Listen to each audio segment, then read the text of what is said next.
Salut aux rares personnes. Est-ce que vous connaissez la carte UGC? Bien évidemment que vous connaissez la carte UGC, enfin quelle question. La carte où avec un simple abonnement, tu peux aller voir le nombre de films que tu souhaites au cinéma. Sauf que je me suis toujours posé la question de comment ça fonctionnait économiquement cette carte. Qu'est-ce que ça a changé, etc. Mais avant ça, l'histoire du UGC.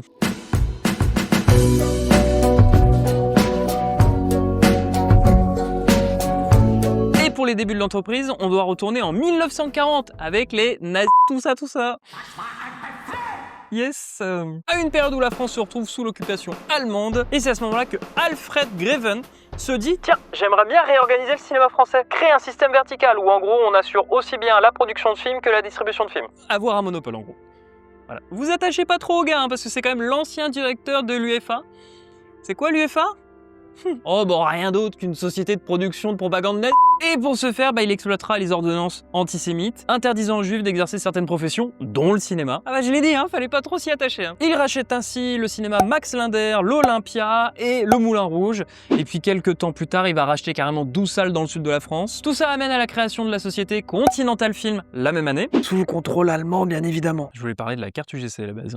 Quelle merde je me suis foutu, putain. 30 films de fiction et 18 documentaires seront produits entre 1941 et 1944. Puis enfin, en 1944, la France reprend le pouvoir et décide de nationaliser toutes les conneries d'Alfred, là. Il fusionne Continental Film avec d'autres sociétés allemandes fraîchement nationalisées sous un autre nom, UGC pour Union Générale Cinématographique. C'est donc avec cette nouvelle entreprise publique qu'UGC se lance dans la production de films en 1947. Après de nombreux changements où UGC rachète des parts d'une entreprise, que des filières d'UGC changent de stratégie, après de nombreux changements comme ça, c'est en 1951 que UGC restructure ses activités pour abandonner la production de films pour des raisons économiques, afin de se consacrer uniquement à la distribution de films. De plus, l'État se désintéresse de la gestion d'UGC, ce qui amène donc en 1971 à ce que UGC se privatise, à la demande du ministère de l'économie et des finances à cette époque-là, Valéry Giscard d'Estaing. Au fil des années, UGC développe de nouvelles salles, entreprend des rénovations de salles historiques, s'implante dans la distribution de vidéocassettes pour distribuer leur catalogue, et s'implante dans d'autres pays de l'Europe,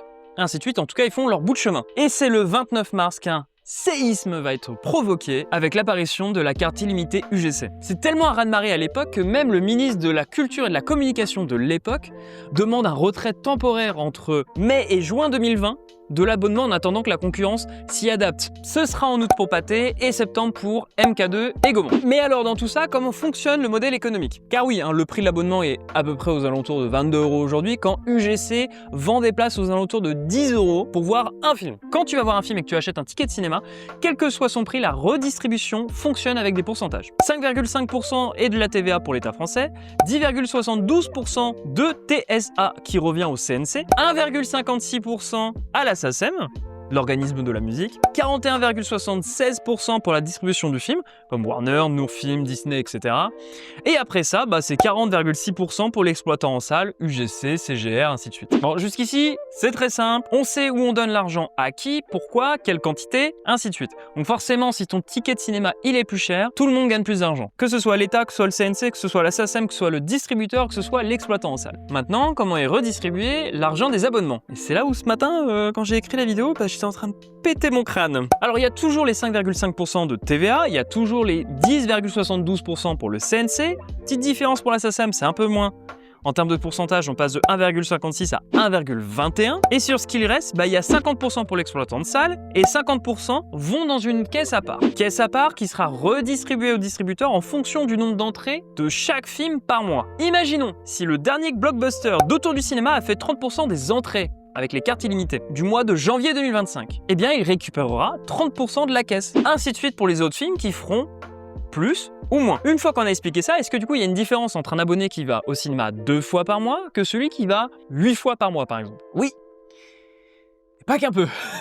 En prenant en compte l'étude du CNC de 2008, toutes les sources sont en description, avec un abonnement de 18,07 € TTC par mois, et qu'on prend en compte la moyenne des fréquentations d'entrée au cinéma des cartes illimitées, eh bien ça fait 3,55 entrées par mois et par abonné. Ce qui fait une répartition de à peu près 5,9 centimes par film. Tu retires la TVA, la TSA et la SACEM, il te reste 4,23 €. 2,11 € pour la salle de cinéma, sachant qu'on considère en moyenne qu'il faut entre 1 € et 1,50 € par mois et par abonné pour les frais de gestion du cinéma. Et 2,11 € pour le pot commun, que je vous expliquais juste avant. Par contre, si on prend l'exemple de quelqu'un qui va au cinéma plus de 6 fois par mois, on observe que malgré avec ce système de 50% pour le distributeur et 50% pour l'exploitant de salle, eh bien on observe qu'on tombe en dessous des 1 € et des 1,50 € des frais de gestion, qu'on rappelle sont nécessaires pour faire tourner le cinéma. Et donc il y a un point d'équilibre financier pour le cinéma, qui est de moins de 4 entrées par mois et par abonné. C'est la moyenne et je rappelle, c'est une étude de 2008. Par exemple, moi, ce mois-ci, là, au moment où je tourne la vidéo, c'est-à-dire même pas au moment où la vidéo sort,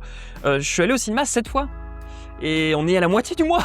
Donc comment combler cette différence d'utilisation? Parce que je suis pas le seul à exploiter l'abonnement de cette manière-là. Donc il y a des choses qui ont été mises en place depuis. Moins d'effectifs, moins de frais en optimisant les process. Les frais de dossier de 30 € à l'inscription comptent énormément à la rentabilité de l'abonnement. Oui, mais le plus important, c'est de vous vendre de la bouffe. Alors c'est pas nouveau le cinéma qui fait sa rentabilité sur la vente de confiserie, où la marge elle est colossale. Par exemple, la marge brute du popcorn c'est à peu près 80%. C'est énorme. Et cela représente, que ce soit un confiserie, popcorn, boisson, glace, tout ce que vous voulez, entre 30 et 40% des bénéfices nets d'un cinéma. Et comme vous venez plus souvent grâce à l'abonnement, vous êtes plus propice à acheter des confiseries. D'ailleurs, si vous avez un abonnement, vous avez souvent le droit à des remises en fonction de ce que vous achetez, histoire de mieux vous pousser à l'achat. Le fait d'avoir un abonnement vous rend susceptible d'amener un ami qui lui n'est pas abonné, donc il va acheter sa place de cinéma et va potentiellement lui aussi à son tour acheter de la confiserie. Plus de gens en salle, plus de confiserie. Et là, c'est vraiment l'objectif même du cinéma, c'est de vous vendre de la bouffe avec une marge. Le mur il n'est pas assez haut. L'impact est clair, la redistribution de l'argent est beaucoup moindre que la redistribution de si vous allez acheter votre ticket de cinéma. Ce qui fait que le redistributeur gagne moins d'argent avec les abonnements. C'est une des raisons pourquoi les États-Unis ne souhaitent pas développer l'abonnement illimité. Ils ont peur que ce modèle économique, en fait, il soit pas compatible avec la production cinématographique américaine, bien plus coûteuse, qui nécessite de gros retours sur investissement. Ce pourquoi il est hors de prix le ticket de cinéma aux États-Unis. Et donc voilà comment fonctionne la carte UGC. Merci à toi d'avoir regardé cette vidéo jusqu'au bout. Like, abonne-toi, tu sais ce qu'il faut faire pour soutenir cette chaîne si tu souhaites le faire. Si tu veux en voir plus autour du cinéma, il y a des vidéos qui sont proposées à ma gauche et à ma droite. Et si jamais, tu peux t'abonner juste au milieu. Ciao!